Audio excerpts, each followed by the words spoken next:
नमस्कार दोस्तों, आशा करता हूँ आप सब बहुत अच्छे होंगे। MCG एकेडमी में आपका बहुत बहुत स्वागत है। दोस्तों, Madhya Pradesh statics plus current affairs के क्वेश्चंस की हम सीरीज कंटिन्यू कर रहे हैं, जिसमें हम मध्य प्रदेश की जाति और जनजाति का इस सेट नंबर 8 होगा, जिसमें हम सारे मल्टीपल चॉइस क्वेश्चन यहाँ पे डिस्कस करेंगे, जो कि आपको मध्य प्रदेश कॉम्पिटिटिव एग्जाम में काफ़ी एक मदद पहुंचाएंगे, जिससे आप अपनी नॉलेज को बूस्ट अप यहाँ पे कर पाओगे रैपिडली। तो चलते हैं हमारे आज के पहले क्वेश्चन की तरफ। निम्नलिखित में से सबसे कम अनुसूचित जाति वाला जिला कौन सा है मध्य प्रदेश में? तो दोस्तों, मध्य प्रदेश में SC और ST का काफ़ी बड़ा एक रेशो देखा जाता है, और अगर हम रेशो की बात करें सबसे कम की, तो वो है मध्य प्रदेश का झाबुआ डिस्ट्रिक्ट। मध्य प्रदेश का झाबुआ डिस्ट्रिक्ट में आपको बहुत कम यहाँ पे अनुसूचित जाति देखने को मिलेगी, जो कि आपको इस जाति में बहुत सारे ऐसे कम्युनिटी डिवाइस देखने को मिलेंगे, जो कि अनुसूचित जाति और जाति में काफ़ी यहाँ पे एक बहुत बड़ा अंतर प्रस्तुत यहाँ पे होता है।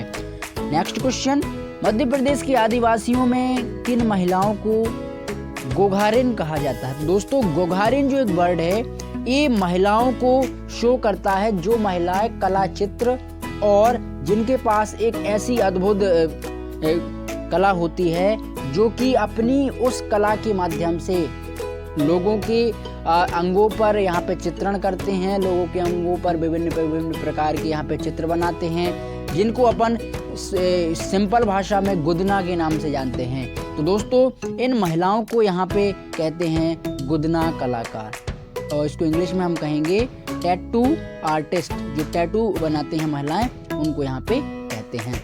नेक्स्ट क्वेश्चन, कोरबा जनजाति की पंचायत को क्या कहा जाता है? दोस्तों, हर जनजाति में कोई मामला अगर कोई फंस गया या कोई ऐसी प्रॉब्लम या विवाद फंस गया, उसको यहाँ पे सुलझाने के लिए या सॉर्ट आउट करने के लिए एक पंचायत बैठा ली जाती है, और हर उस पंचायत का एक नाम रखा जाता है। दोस्तों, कोरबा जो जनजाति है, वो जब पंचायत बैठाते हैं तो उसको कहते हैं हम मेयारी। दोस्तों, मेयारी वर्ड हमारे बुंदेलखंड में भी बहुत ज़्यादा यहाँ पे प्रचलित होता है, और मेयारी जो होता है उसको आपने इसका नाम जरूर यहाँ पे सुना होगा, मेयारी और एक मूसर। मेयारी का अर्थ होता है जो एक आपने देखा होगा, जो पुराने ज़माने में या जो पुरानी महिलाएं जो है जब धान कूटती थी, तो नीचे एक बहुत बड़ा एक कूटने वाला स्थान होता था, उसके ऊपर से मूसर को लगातार मारा जाता था, और उसमें नीचे मेयारी में जो धान भर देते थे या चावल भर देते थे, तो उसको यहाँ पे कूट कूट के उसको बेहतर बनाते थे, उसको स्मूथली बनाते थे। तो उसको हम मेयारी और मूसर से यहाँ पे कंपेयर करते हैं। मध्य प्रदेश के 3 जिले जिनमें आदिवासी आबादी का 50% है। तो दोस्तों, आदिवासी आबादी का अगर 50% की बात करें, तो मध्य प्रदेश के वो 3 जिले हैं आपके धार, मंडला और झाबुआ।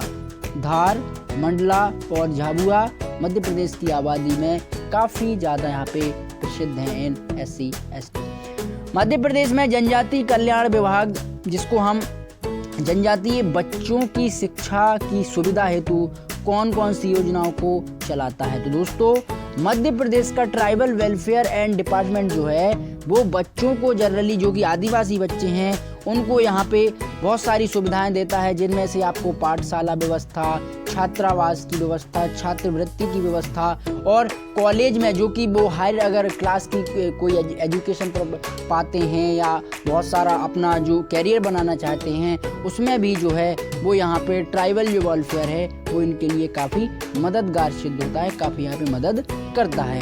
दोस्तों, अगर हम देखें कि मध्य प्रदेश में प्रतिशत की दृष्टि से सर्वाधिक अनुसूचित जनजाति वाला जिला कौन सा है? तो दोस्तों, सर्वाधिक अनुसूचित जनजाति वाला जो जिला है मध्य प्रदेश का, वो है अलीराजपुर।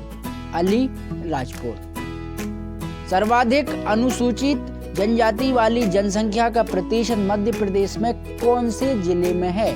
तो दोस्तों, अगर हम बात करें अनुसूचित जनजाति की, तो अनुसूचित जनजाति का सर्वाधिक अगर प्रतिशत देखें तो वो आपको मिलेगा मध्य प्रदेश के उज्जैन डिस्ट्रिक्ट में। अब दोस्तों उज्जैन डिस्ट्रिक्ट को आप सभी जानते हो कि महाकालेश्वर की नगरी भी कहा जाता है। यहाँ पे विक्रम यूनिवर्सिटी भी है और क्षिप्रा नदी के तट पे बसा हुआ है उज्जैन। और संदीपनी जी का आश्रम भी आपको यहीं देखने को मिल जाएगा, जहाँ भगवान कृष्ण ने अपने संदीपनी गुरु से यहाँ पे शिक्षा ग्रहण की थी।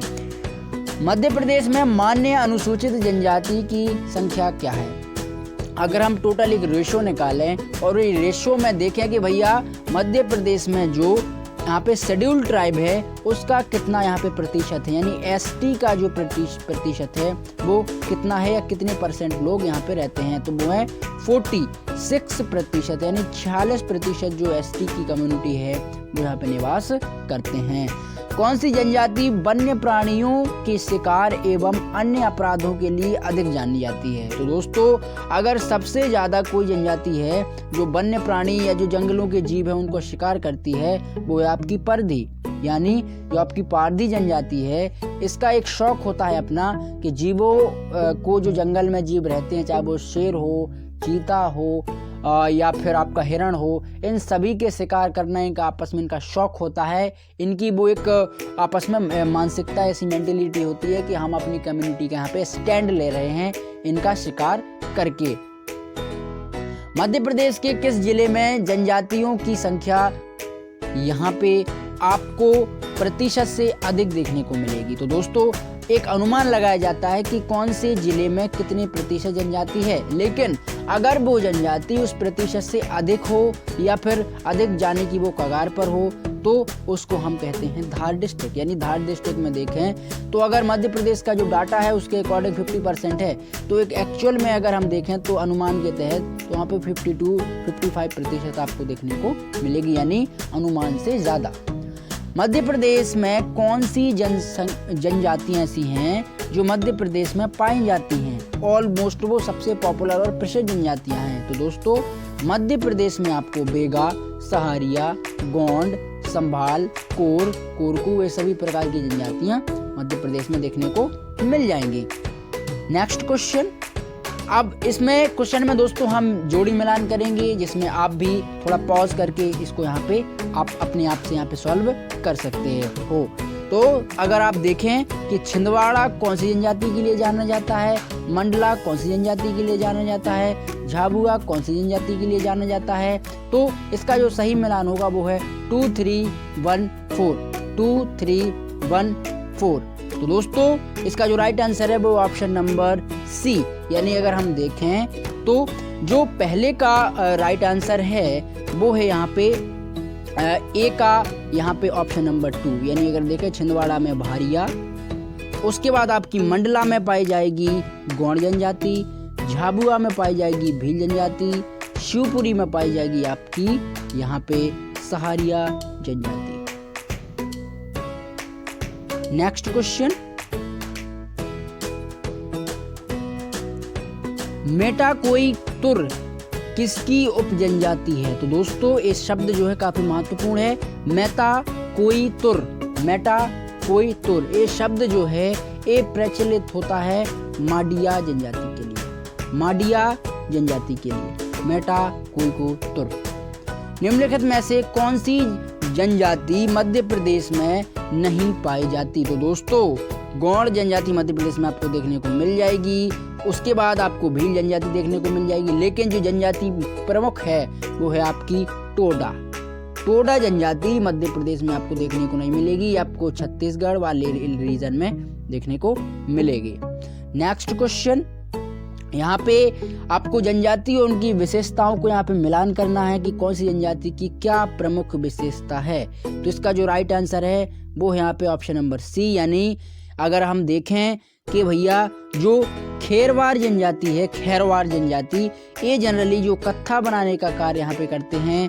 उसके बाद आपकी जो कोल जनजाति है ये जो इनको एक चौधरी की जो एक उपाधि है या इनको उससे नवाजा जाता है। इसके बाद जो पनिया जनजाति है ये यहाँ पे कबीर पंथी इनको माना जाता है, या संत कबीर को जो फॉलो करने वाले लोग हैं उनको माना जाता है पनिया जनजाति। उसके बाद जो बेगा है वो यहाँ पे सुअर का पूजन करने वाली जनजाति है बेगा जनजाति। जनजातियों एवं उनके नृत्य के संदर्भ में कौन सी जोड़ी जो है वो गलत है। तो दोस्तों अगर हम देखें तो हर एक जनजाति का अपना एक डांस है, अपना एक नृत्य है। तो देखेंगे अगर हम तो रागनी नृत्य जो है काफ़ी प्रसिद्ध है सहारिया जनजाति में। उसके अलावा दोस्तों खम्ब स्वांग जो नृत्य है वो कोरकू जनजाति में प्रसिद्ध है। एंड आपका झरभट एवं बदहरा जो नृत्य है वो आपका बेगा जनजाति में है। लेकिन जो आपका कोल बहका नृत्य है वो आपका भील में नहीं है। कोल बहका नृत्य जो है वो आपका दूसरी जनजाति में देखने को मिलता है, भील जनजाति में देखने को नहीं मिलता है। मध्य प्रदेश में जो पातालकोट वाला रीजन है उसके संदर्भ में कौन सा कथन यहाँ पे सही है। तो दोस्तों आप सभी जानते हो कि पातालकोट वाला जो रीजन है वो काफ़ी प्रसिद्ध रहता है अपनी पहाड़ियों के लिए, और चूँकि वहाँ पे रावण और मेघनाथ जैसे लोगों की यहाँ पे पूजा होती है तो इसके लिए भी काफ़ी एक प्रसिद्धि के लिए वो जाना जाता है। तो अगर हम देखें तो इसका जो पूरा क्षेत्र है वो यहाँ पे 79 वर्ग किलोमीटर की गहरी खाई में है, आपको देखने को मिलेगा। यानी हम देखें कि वो ज़्यादा पहाड़ी हिली एरिया है, पहाड़ जो है उसके काफ़ी ऊपर रहते हैं। और उसके अलावा यहाँ पे पातालकोट में भारिया जनजाति आपको ज़्यादातर देखने को मिलेगी, भारिया जनजाति। यहाँ सूरज देर से उगता है और देर से यहाँ पे डूबता है। और उसका अगर टाइम देखें तो ऑलमोस्ट 3 बजे दोपहर को सूरज डूब जाता है और 9 बजे दिन को यहाँ पे सूरज यहाँ पे उगता है। तो इसका जो राइट आंसर है वो ऑप्शन नंबर डी, उपरोक्त सभी।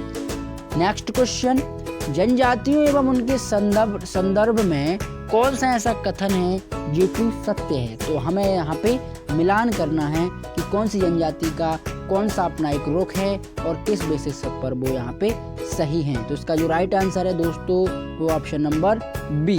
यानी अगर हम देखें कि जो आपकी घोटुल जनजाति है, जिसको हम घोटू भी कहते हैं, वो जनजाति यहाँ पे आपका वास्तर की बुढ़िया की जनजाति के नाम से जानी जाती है। उसके बाद आपका भगौरिया हाट जनजाति है, ये आपकी जानी जाती है भील जनजाति। एंड जो आपकी बेवर जनजाति है इसका संबंध है आपका कि भैया यहाँ पे बेगा चक और बेगाओं के द्वारा जो की जाने वाली परंपरागत चलित जो प्रसिद्ध खेतियां हैं उनसे द्वारा प्रभावित होती हैं बेवर जनजाति की। और उसके बाद जो नेक्स्ट आती है वो आपकी कर्मा जनजाति जो है वो है आपकी पूर्वी मध्य प्रदेश की जनजातियों में से एक प्रसिद्ध जनजाति, जो कि नाटक और लोकगीत कलाओं में काफ़ी यहाँ पे आगे रहती है और इसका काफ़ी अपना कंट्रीब्यूशन भी होता है। मध्य प्रदेश में सर्वाधिक अनुसूचित जाति में किस जाति के लोग यहाँ पे ज़्यादातर देखने को मिलते हैं। तो आपको सबसे ज़्यादा जो एक नीची कास्ट के जरिए यहाँ पे अपने को मानते हैं, लेकिन ऐसा दोस्तों नहीं होना चाहिए। तो क्योंकि वो शब्द जो है वो आप यहाँ पे देख सकते हो, मैं उसको यहाँ पे लेना नहीं चाहता। लेकिन और भी सारे जो वर्ड हैं, जैसे अगर हम बात करें हरिजन की, तो उसके बाद हम बात करें मोची की, बलई की, तो ये जो वर्ड हैं ये काफ़ी ज़्यादा प्रसिद्ध रहते हैं यहाँ पे schedule caste and schedule tribe में। लेकिन दोस्तों कोई भी वर्ड किसी व्यक्ति की सम्मान की भावना को यहाँ पे ठेस नहीं पहुँचाता है। बस उस जनजाति की वो एक अपना स्टेटस होता है कि उसी स्टेटस के माध्यम से वो जाति और जनजाति यहाँ पे जानी जाती है, ना कि उस वर्ड को कोई नेगेटिवली ले, कोई उसको गलत कहे और कहे कि भैया तुम तो तुम्हारी जाति तो ऐसी है और तुम तो ऐसे ही हो। तो ऐसा नहीं है, हमें उसके व्यक्तित्व, उसकी भावना, उसकी शिक्षा से जज करना चाहिए, ना कि उसकी जाति से, ना कि उसके नाम से। तो दोस्तों आशा करता हूँ आप इसे ज़रूर समझे होंगे। अगर आपको वीडियो पसंद आया है तो आप ज़रूर MCG चैनल को यहाँ पे सब्सक्राइब करें। और दोस्तों हमारा एक ऑफिशियल ऐप भी है, तो उसको भी आप यहाँ पे डाउनलोड कर सकते हो और बहुत सारे कोर्सों का आप लुत्फ़ उठा सकते हो। Thank you.